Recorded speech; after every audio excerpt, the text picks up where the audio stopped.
Hello there! As we are approaching the upcoming expansion, Legacy of the Sith, we have been given the name of the Sith Lord whose relics Darth Malgus is seeking, Darth Nul. In this video, we will be taking a closer look at what we may already know about this mysterious Sith. I'm Illeva, and welcome to another of my videos where we examine and discuss the lore surrounding the Old Republic era of the Star Wars universe. If you are a Star Wars fan, then make sure to subscribe to my channel, especially if you're looking for more journeys through the Old Republic. So sit back, relax, and I hope you enjoy your journey. In Game Update 6.3.2, we were given a small story update called Whispers in the Force. According to both Golar and SWTOR, records they've managed to uncover had a description of the crate we find breached in the Council Chambers on Dantooine, and that the relic supposed to be inside once belonged to a Darth Nul. A team has been sent to investigate an old fortress of this mysterious Sith, which according to the most recent dev stream, will be on the planet Ilum in the Outer Rim, specifically in the seat of the Empire region. We are, however, being directed elsewhere by our advisors to investigate the planet where the relic of this mysterious Sith was first discovered. The Voss mystic Sana Ray ominously explains how very few know of this planet and that it is hidden in a dark region of wild space, dangerous and untamed.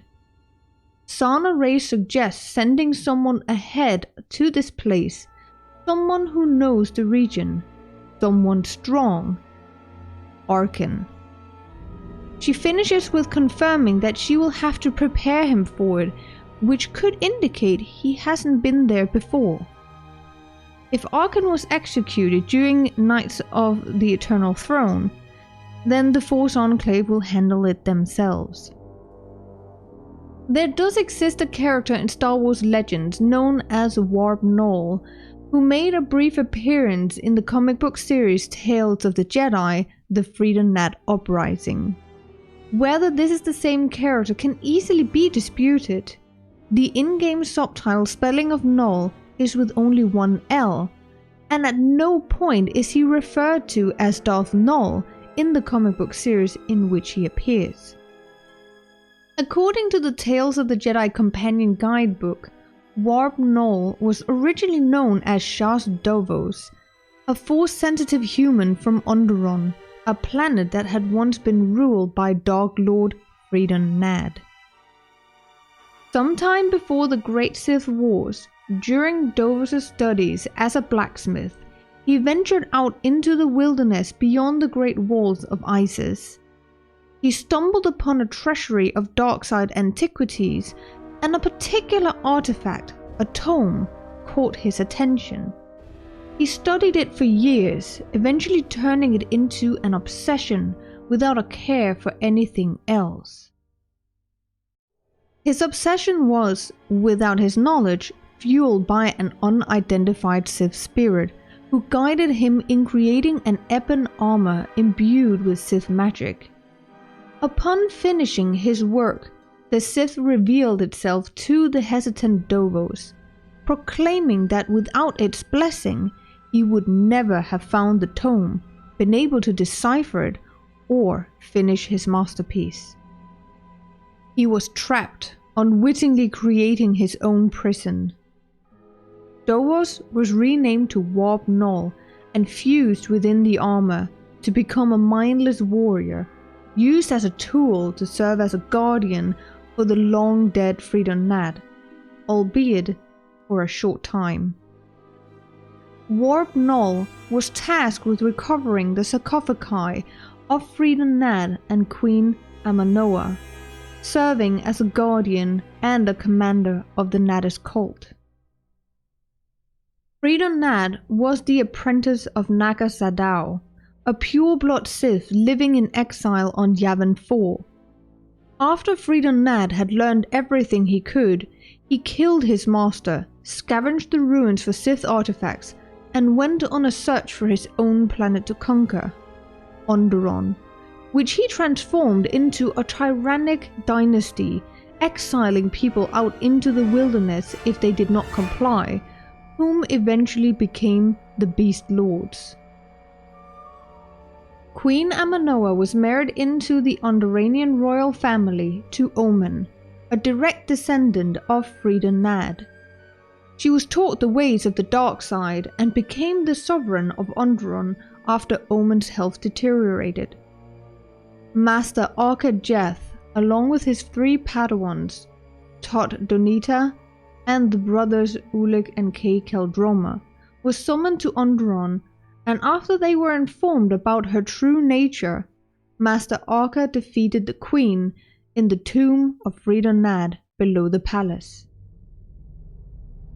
The Galactic Republic arranged for the 2 sarcophagi to be transferred to a fortress on Onderon's moon Doxon, overseen by Master Arca and his Padawans. Nul led an attack on the Jedi using the dark side to unsettle his opponents in order to distract from the real purpose of retrieving their leash, at which Nul disengaged and fled with his army. As Master Arca was led to the infirm King Omen only to be overwhelmed by the spirit of Frida Nad, who was empowering the king, Nul struck again, taking on Arca's Padawan, Ulic Keldroma. Left behind by Omen and Frida Nad as the perfect distraction, Nul was struck down with one fell swoop by Keldroma. Having fulfilled his purpose, he was no longer of any significance to the Sith spirit and had fulfilled its purpose. The character of Warb Null was also revisited in a short story written by Edward M. Erdelak that was published in issue number 147 of Star Wars Insider. The author would later suggest that the design aesthetic of Null's ebony armor could allude to King Adas, the ancient overlord of Korriban during the time of the Rakatan Infinite Empire, and that this could lead to suggestions of the identity of the Sith spirit. However, this was never confirmed. In conclusion, I do not believe that Warb Null is Darth Nul. However, if you were to consider Warb Null to somehow be connected here, then it's probably more likely that it is the unidentified Sith spirit rather than Null himself. Warb Null is insignificant. The definition of his name, given by the Sith spirit, means insignificant and nothing. Warb is an Australian slang for a dirty or insignificant person, and Null is a term for zero or nothing. Perhaps BioWare are suggesting the same with their usage of Darth Nul. Thank you for taking the time to watch this far into the video. If you're looking for more of my videos discussing Old Republic lore, then check out my playlist of previous videos up in the right corner. Also, don't forget to hit that subscribe button so that you don't miss out on the future videos that I have planned. Thank you for watching. If you like this video, then please consider giving it a thumbs up, and I'd love to know in the comments who you think Darth Nul is. Finally, I would like to thank my patrons for their continued support. I really do appreciate it. If you would like to become a patron for as little as $1 a month, then links and more details can be found in the description down below. Bye!